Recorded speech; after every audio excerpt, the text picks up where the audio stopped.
bagi yang pengen menyelam nanti akan bisa menggunakan peralatan-peralatan dan menyelam, itu bisa melihat indahnya laut gitu ya. Sudah Bisa lengkap ya Pak ya alat-alatnya di lengkap, sini alat ya. peralatan sangat lengkap Ya. itu ya. Kita ini negara tropis. Ya. Negara tropis itu terkenal atau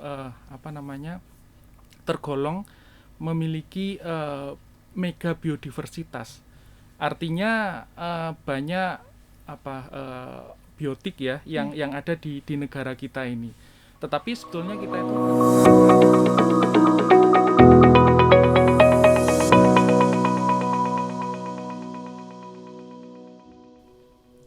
Halo sahabat perikanan, saya Feni Susanti akan menemani bincang kita kali ini dengan tema Kenal Lebih Dekat dengan Prodi MSA.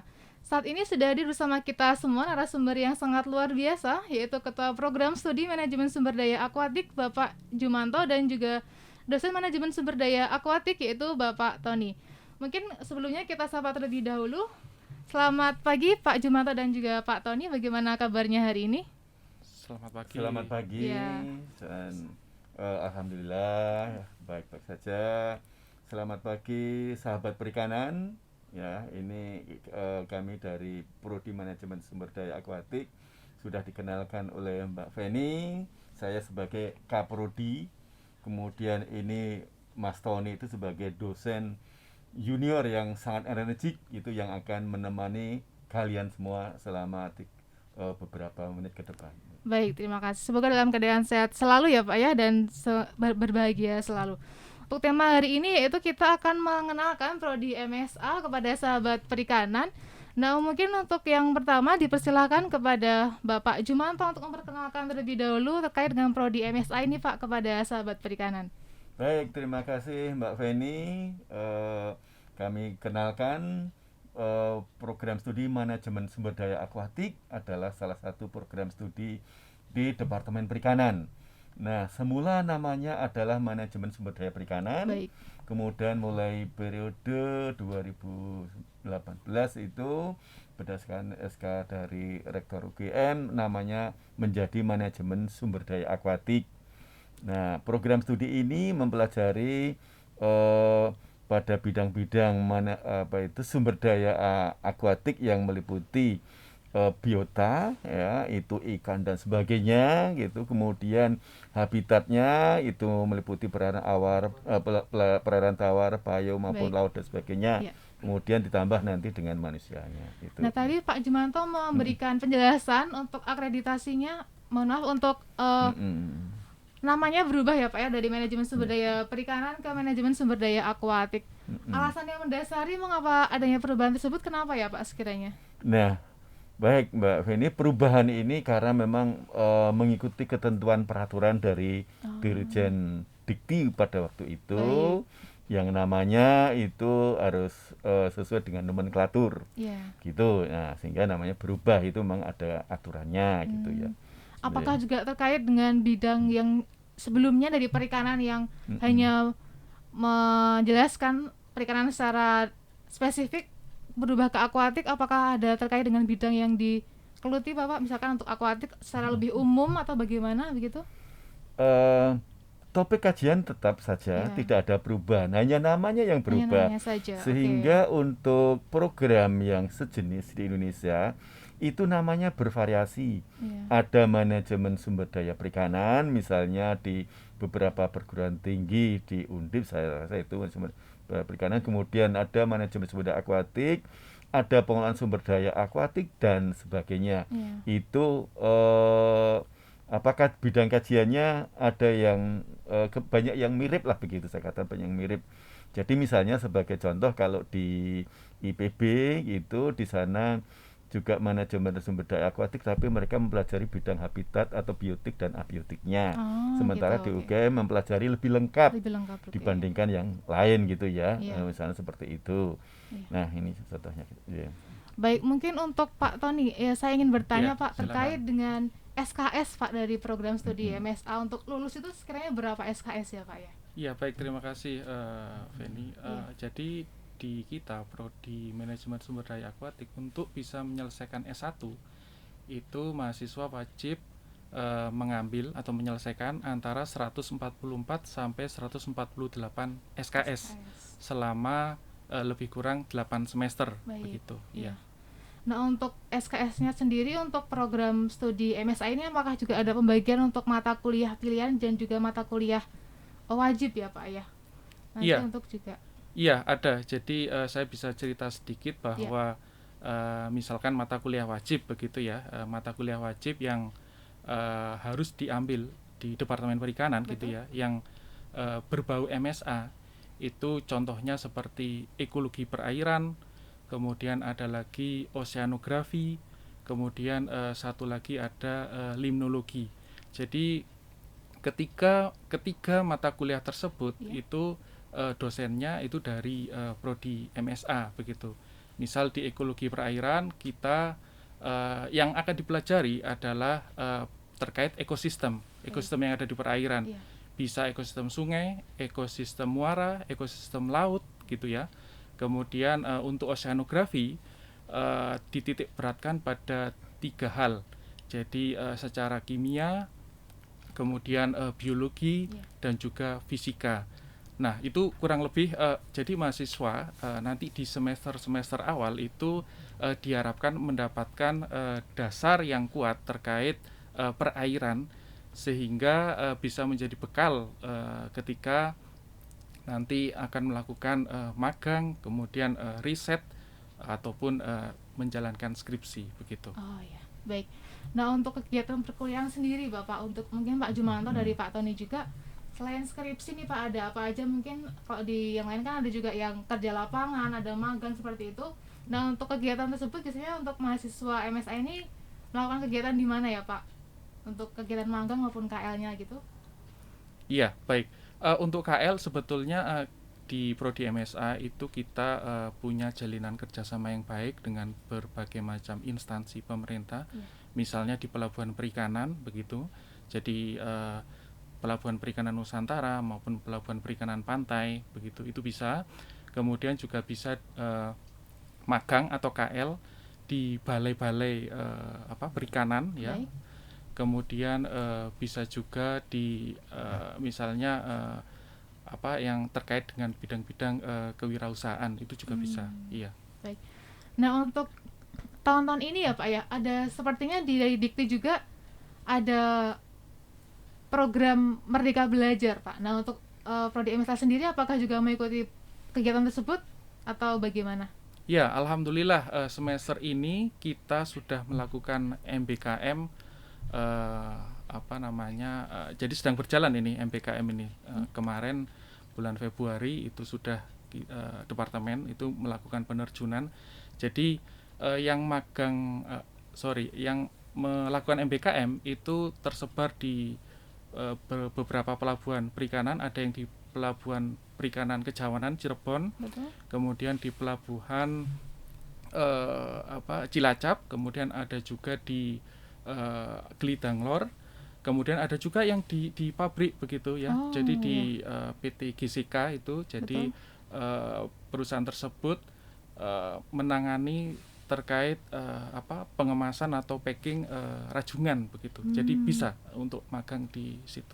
Berarti untuk prodi MSA juga mengikuti kegiatan MBKM tersebut secara keseluruhan ya Pak ya, dari mulai di pelabuhan-pelabuhan dan juga di perusahaan-perusahaan yang lainnya. Betul. Baik, mungkin untuk kegiatan yang mendukung di Pak di perkuliahan maupun di kegiatan perkuliahan di MSA ini, untuk laboratorium yang digunakan di MSA apa saja ya Pak? Atau mungkin untuk mendukung skripsi dan lain-lainnya seperti itu, mungkin apa saja mungkin dijelaskan oleh Pak Jumanto?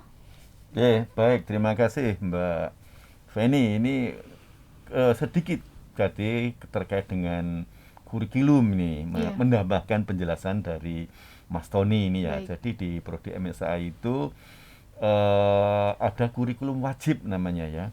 Kurikulum wajib itu yang diambil minimal 99 SKS. Kemudian selebihnya itu adalah kurikulum merdeka. Tadi seperti yang ditanyakan Mbak Feni. Jadi kurikulum merdeka ini mereka bisa ngambil setelah kurikulum wajibnya terpenuhi. Nah, sehingga bagi mahasiswa mulai angkatan 19 itu nanti ada pilihan apakah mereka itu mau mengambil kurikulum reguler atau juga mengambil kurikulum yang merdeka. Nah, bagi mereka yang mengambil merdeka itu, maka kami dari Prodi MSA itu sudah menyediakan tempat untuk magang. Ya, untuk praktek magang di lembaga-lembaga instansi pemerintah maupun swasta. Baik. Nah, yang kami sediakan itu 2 kali lebih banyak daya tampungnya daripada jumlah mahasiswa kami. Mahasiswa kami itu saat ini kan sekitar 60 lah itu ya setiap Untuk perangkatan. perangkatan. Nah, tempat magang yang kami sediakan itu ada sekitar 120 tempat gitu ya. magang, Nah, ya jadi setiap tempat itu kira-kira 5 mahasiswa. Jadi misalnya bagi mahasiswa yang tertarik di bidang perikanan tangkap, mereka magang di pelabuhan perikanan. Nah, mereka di pelabuhan perikanan yang besar, misalnya pelabuhan perikanan Samudra Cilacap itu bisa menampung 5. Artinya kami sudah melaksanakan MOU atau PKS gitu ya, dalam PKS dengan pelabuhan itu untuk menerima mahasiswa dari Prodi MSA sebanyak 5 mahasiswa. Itu yang instansi pemerintah. Yang instansi swasta juga ada, misalnya di eksportir terumbu karang itu ada CV Cahaya Baru. Di Bali itu ya, Pak? Di Pak? Bali itu bisa menampung 5 mahasiswa. Kemudian nanti ada yang masih kami rintis juga itu di Kian Kuju, itu juga eksportir ikan hias. Itu juga cukup banyak.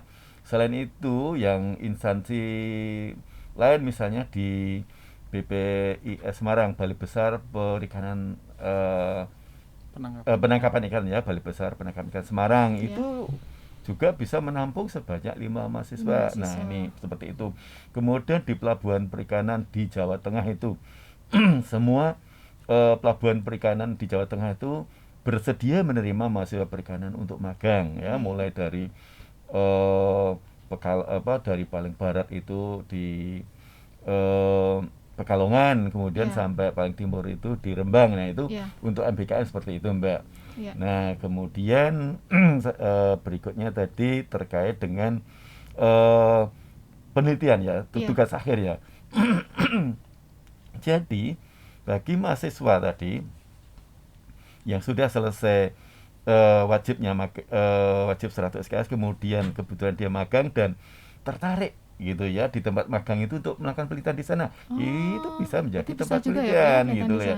Jadi misalnya ada mahasiswa yang di Bali itu dia punya hobi menyelam, menyelam ini di terumbu karang dan dia tertarik meneliti tentang pertumbuhan terumbu karang, bisa. Nah, ini berarti sana.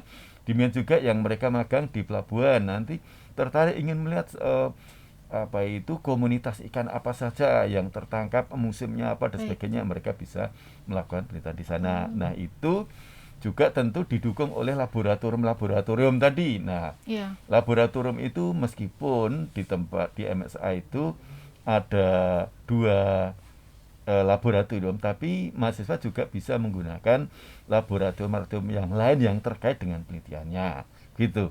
Berarti untuk penelitiannya tidak hanya terpaku di laboratorium di Departemen Perikanan, tapi juga laboratorium di luar perikanan ya, Pak ya, dan juga bisa dikombinasikan juga dengan program MBKM maupun magang dan juga KL begitu ya, Pak ya.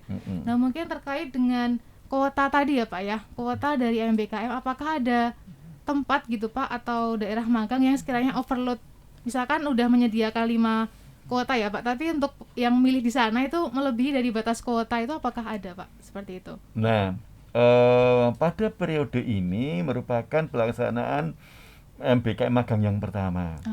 Jadi kami baru sama-sama belajar lah, mahasiswa belajar, dosen juga belajar gitu, Mbak Feni. Kemudian instansi juga belajar gitu ya. Nah, pada saat pemilihan pada saat ini pendaftaran pertama kali para KRS gitu, memang banyak yang kepingin ini magang di suatu tempat dengan alasan cari yang lebih dekat kota dan sebagainya, itu alasan-alasan itu. Rumah begitu ya, Pak ya? Dekat rumah juga gitu ya. Jadi alasan itu banyak itu. Akhirnya ya tetap kami beri batasan kuota maksimal gitu ya. Masih kenapa kan secara keseluruhan kami menyediakan sebanyak 2 kali lebih banyak sehingga nggak perlu berebut begitu ya. Untuk laboratorium di Departemen Perikanan sendiri, Pak, untuk Prodi MSA ini apa saja ya, Pak ya, untuk mendukung kegiatan perkuliahan begitu? Nah, untuk laboratoriumnya, untuk perkuliahan kan berarti itu untuk di prodi MSA itu ada laboratorium manajemen sumber daya akuatik dan ekologi perairan. Itu Baik. untuk mendukung untuk ekologinya itu mata kuliah dasar. Misalnya oceanografi, limnologi, kemudian ekologi perairan, kemudian kualitas air, pencemaran dan sebagainya. Sedangkan laboratorium manajemen sumber daya akuatik namanya sama dengan prodinya ya. Prodinya ya. Itu untuk mendukung mata kuliah applied ya istilahnya Iya, begitu. baik, Pak. Misalnya manajemen sumber daya perikanan, manajemen sumber daya akuatik, Iya. kemudian konservasi sumber daya perikanan. Nah, Iya. itu di sana. Selain itu, laboratorium yang kedua itu adalah ada sosial ekonomi perikanan dan penangkapan ikan.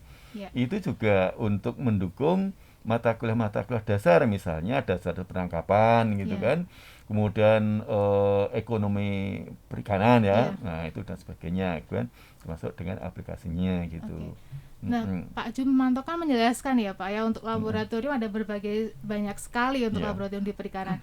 Nah, mungkin untuk laboratorium tersebut juga apakah mendukung kegiatan praktikum di prodi MSA sendiri? Mungkin untuk Pak Tony bisa menjelaskan untuk praktikum apa saja yang dilakukan oleh mahasiswa prodi MSA ini, Pak? Oh iya, baik, terima kasih Feni. Jadi mahasiswa itu di Departemen Perikanan itu bisa melakukan praktikum ya, Iya. praktikum ada banyak sekali praktikum. Salah satu contohnya misalnya praktikum tumbuhan akuatik. Iya. Jadi praktikum tumbuhan akuatik itu diambil oleh maba ya, Iya. yang semester 1 dan menggunakan lab kami di prodi MSA. Jadi di laboratorium manajemen sumber daya akuatik ya. Kemudian ada lagi praktikum hewan akuatik itu juga mahasiswa juga menggunakan laboratorium kami. Baik. Jadi mahasiswa itu berhak dan mempunyai akses untuk menggunakan laboratorium yang ada di Departemen Perikanan. Ya, untuk kegiatan praktikumnya apakah juga sekedar di laboratorium saja? Apakah ada yang kunjungan begitu, Pak? Bisa dijelaskan juga, mungkin sahabat perikanan sangat ingin mengetahui ya kegiatan apa saja untuk praktikum yang dilakukan di perikanan ini, terutama di prodi MSA begitu. Iya, baik. Prodi MSA ini sebetulnya lebih ke alam begitu, lebih ke alam. Artinya begini. Selain ada di kerja di laboratorium, kita juga biasanya itu cari sampel ya, sampling itu di luar begitu. Contohnya begini, misalkan akan meneliti atau akan praktikum terkait tumbuhan akuatik. Jadi praktikan atau mahasiswa itu bisa pergi ke misal ke embung gitu ya, cari tanaman akuatik begitu, kemudian ambil sampel airnya gitu ya.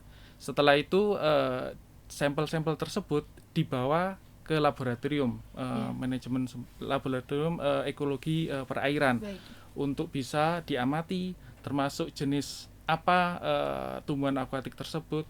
Kemudian yang kedua bisa juga dicek bagaimana kondisi kualitas airnya ya, apakah sesuai dengan standar begitu. Itu salah satu contoh. Jadi kita integrasi ya itu sebetulnya. Jadi apa yang ada di alam itu kita pelajari, kita observasi, dimonitor kondisinya. Kemudian di mana monitornya? Di laboratorium. Nah, di laboratorium sudah dilengkapi dengan fasilitas yang memadai untuk bisa mengetahui parameter-parameter yang diperlukan. Misalnya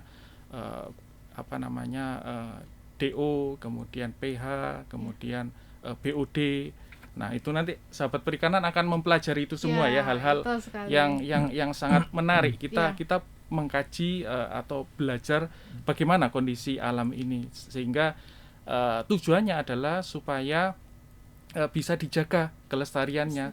Karena salah satu PR juga ya buat kita, terutama di prodi MSA itu PR-nya adalah menomorsatukan konservasi dan kemudian pelestarian lingkungan yang kaitannya dengan ekosistem akuatik atau ekosistem perairan, biotanya begitu ya.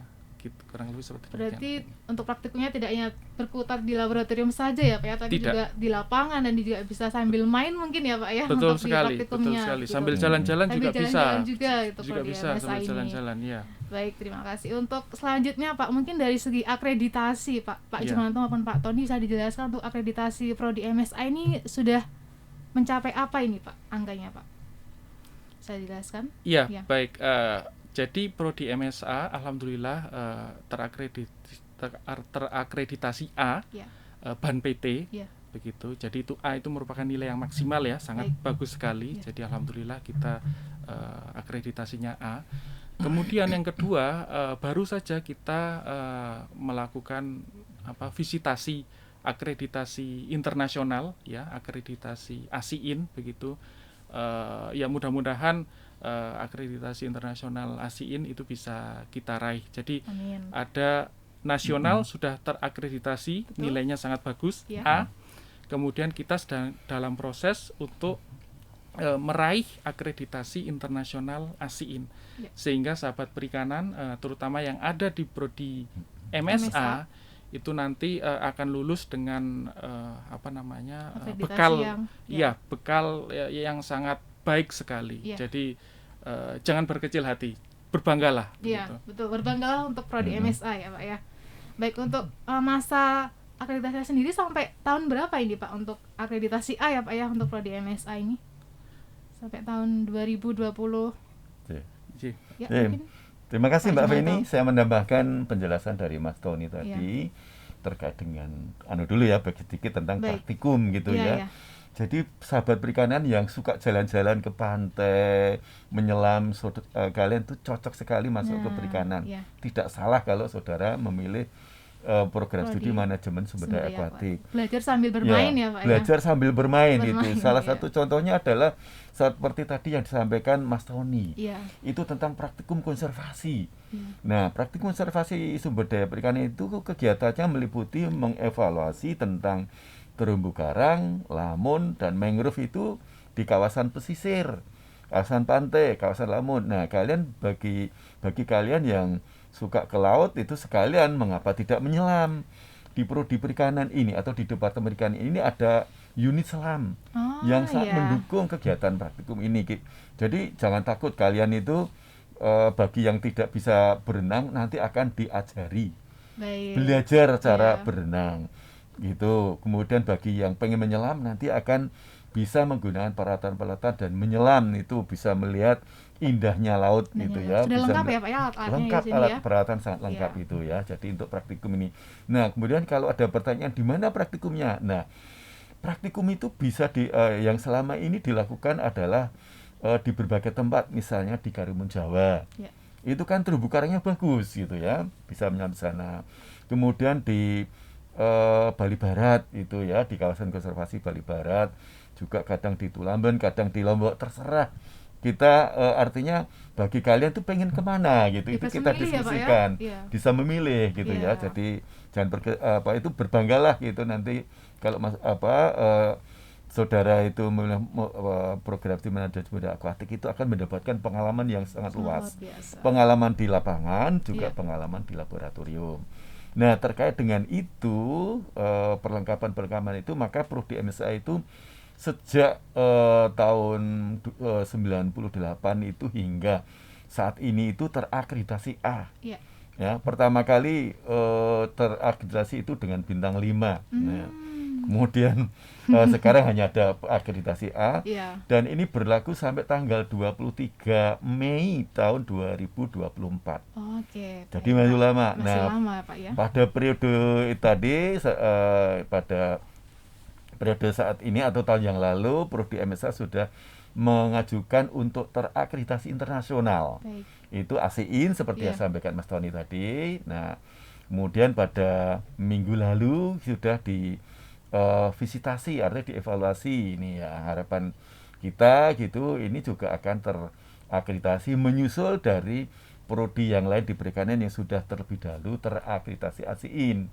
Gitu, sehingga implikasinya kalau ini terakreditasi ASIIN itu berarti pembelajaran kita itu sudah sesuai dengan pembelajaran di Eropa, iya. standar internasional. Internasional. Sehingga ijazah atau ilmu yang kalian dapatkan itu nanti kalau kalian mau belajar S2 ya atau S3 di sana langsung bisa disetarakan Iya. gitu loh ya, tidak perlu misalnya mau belajar di Jerman gitu, Mas Tony ini belajarnya di Meksiko ini ya, Sangat jauh beda sekali, gitu Pak, ya, ya. ini diam-diam Ya, ini baik. Mas Tony ini dari Meksiko. Jalan-jalan. Jadi Jalan-jalan kalau juga ya, Pak. iya ini jalan-jalan gitu ya. Jadi kalau melihat dari stafnya ini di Prodi MSA ini terkait dengan akreditasi tadi, kita didukung oleh staf-staf yang Luar biasa luar ya, Pak, biasa. ya. Iya. Ada lulusan dari Jerman tadi, juga. ada dari Meksiko, Iya. dari Jepang, ya, dari Korea gitu. Pokoknya lulusan luar negeri dah Luar gitu negeri ya. juga, ya. Jadi jangan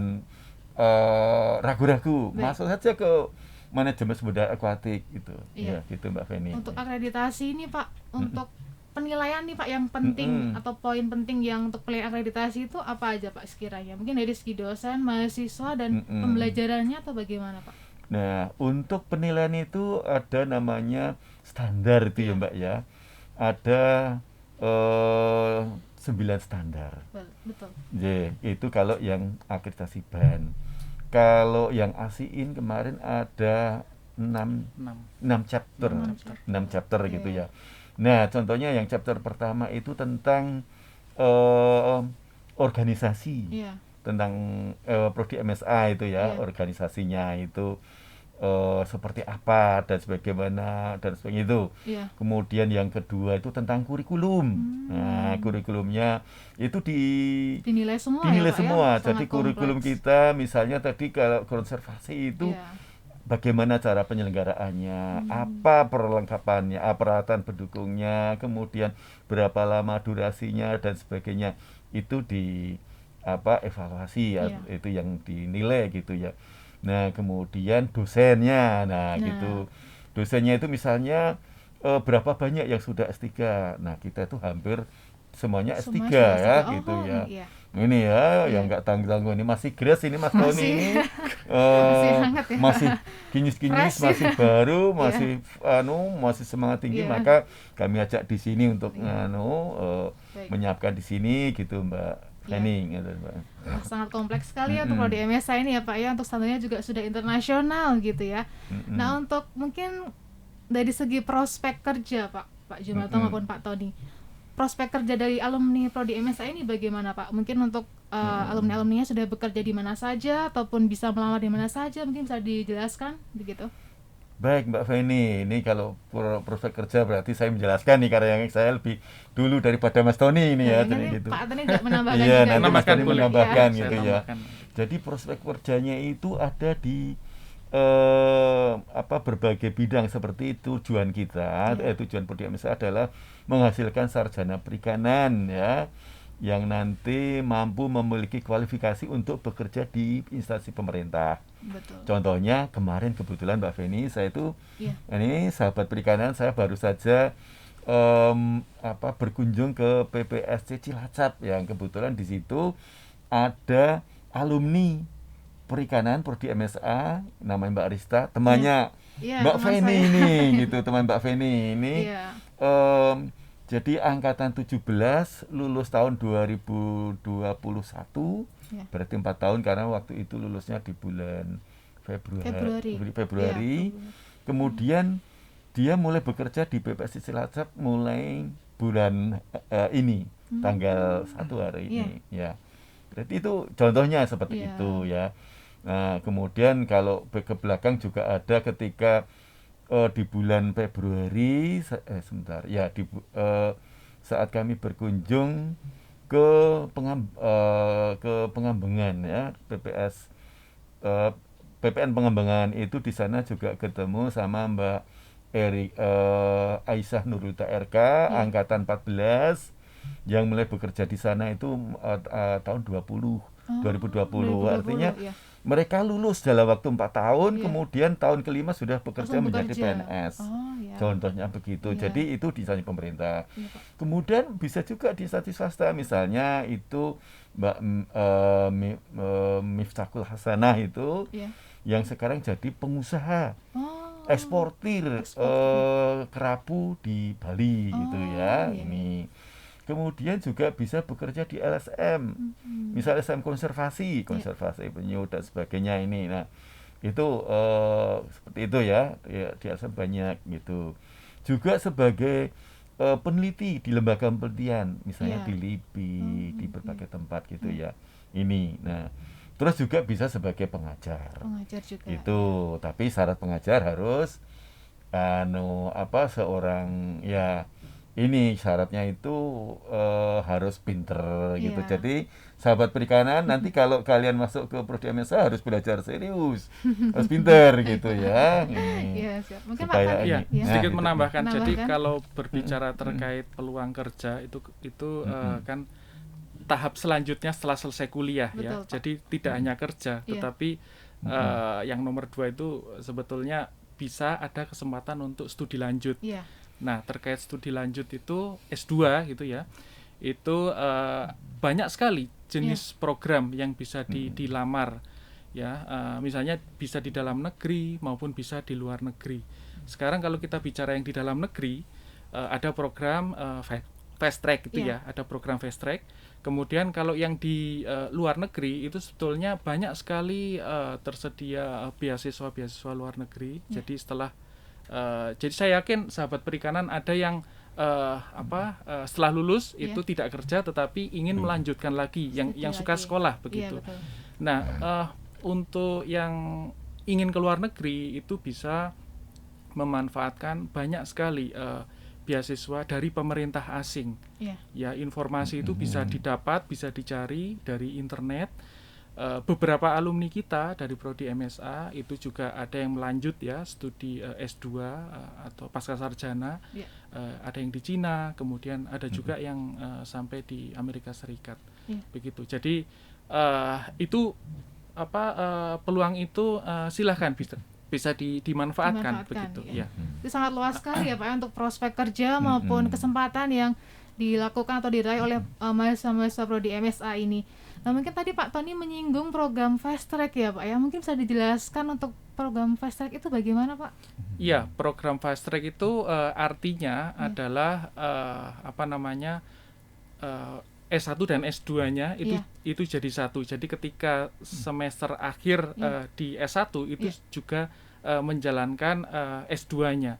Jadi ketika selesai jadi masuk masuk itu ya, itu S1, kemudian nanti ketika lulus itu mendapatkan gelar S2 begitu. Berarti lebih singkat waktunya ya Pak? Waktunya lebih singkat gitu, program fast track. Jadi di kami juga sudah ada. Baik. Mungkin untuk sahabat perikanan untuk closing statement ya Pak Jumanto dan juga Pak Tony. Mungkin saya bisa dijelaskan terkait dengan kondisi perikanan saat ini dari gambaran kacamata Pak Jumanto dan juga Pak Tony untuk perikanan Indonesia saat ini bagaimana begitu Pak? Dari segi Pak Jumanto mungkin dari kondisi perikanan Indonesia saat ini? Monggo Mas Tony dulu. Oh iya. Oh ya Pak Tony dulu boleh. Oke, baik. Ya, jadi kalau menurut saya di prodi MSA, kemudian yang saya lihat sekarang ini yang perlu untuk lebih kita pelajari adalah terkait kekayaan sumber daya hayati yang ada di laut. Kita ini negara tropis. Negara tropis itu terkenal atau tergolong memiliki mega biodiversitas. Artinya banyak biotik ya yang ada di negara kita ini. Tetapi sebetulnya kita itu kekurangan saintis atau ilmuwan yang mempelajari berbagai macam hal yang ada di situ.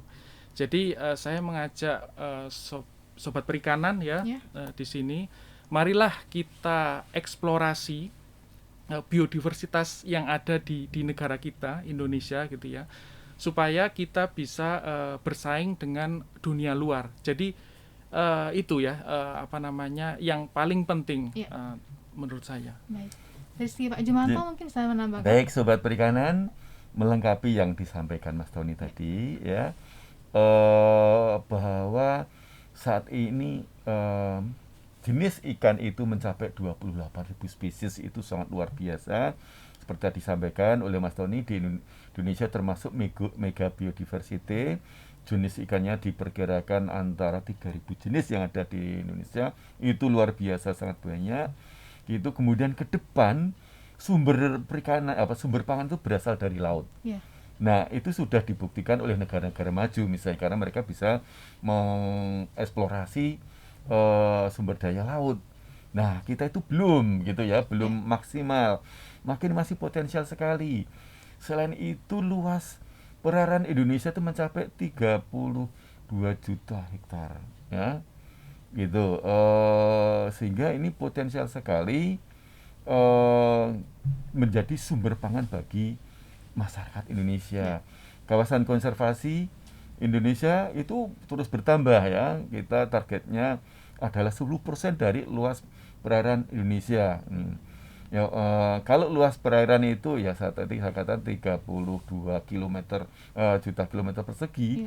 Luas kawasan konservasi itu targetnya mencapai 32 juta hektar itu kan, dan sekarang belum tercapai, itu membutuhkan tenaga yang sangat banyak.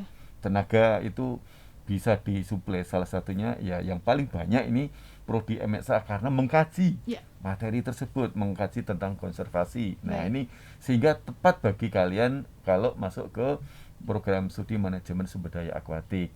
Ini menunggu apalagi ini pendidikan di Prodi MSA itu setara dengan pendidikan di luar negeri.